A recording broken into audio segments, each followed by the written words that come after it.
Oo. So, ipapakita ko sa inyo yung mga cars namin. Kasi ito yung rest house. Ito yung pinaka-garage namin. So, meron kami ngayong public tour sa mga kotse namin.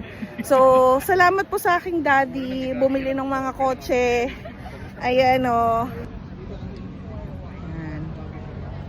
So, bawat pinsan ko pag nahihiram ng kotse, sasabihin lang kay daddy. Yan. Sabihin lang nila. Ayun yung favorite car ko na kapag ako yung lumalabas, yun yung gusto kong gamitin kasi cozy. Ito yung mga kotse ng mga kapatid ko. So, pinaplano ko yan yung gamitin ni Marty pag nag-teenager siya. Kasi sabi ni daddy, wag daw munang gamitin. Mga po guys, ibenta na lang natin yung iba kasi masyado nang madami. Kailangan natin ng another lote para sa garahe.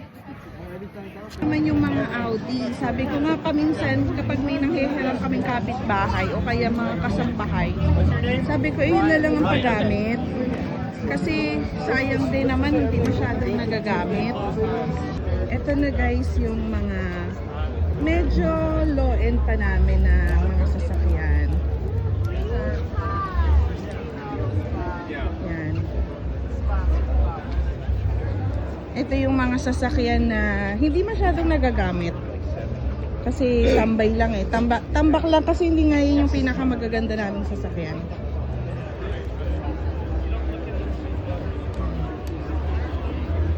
Ito guys, katulad niyan. Hi guys, ito pala yung nani nung inaanak namin. Sabi ko muna siya paint. Habang maaliw-aliw naman siya, diba? Ayan. I-paint niya yung fountain.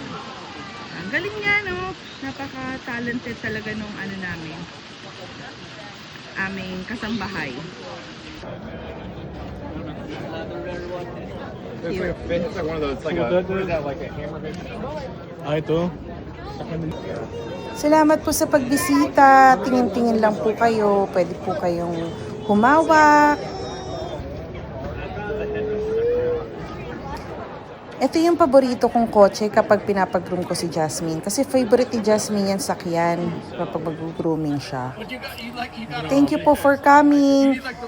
I-enjoy nyo po sana yung mga sasakyan namin. Magaganda po talaga yan.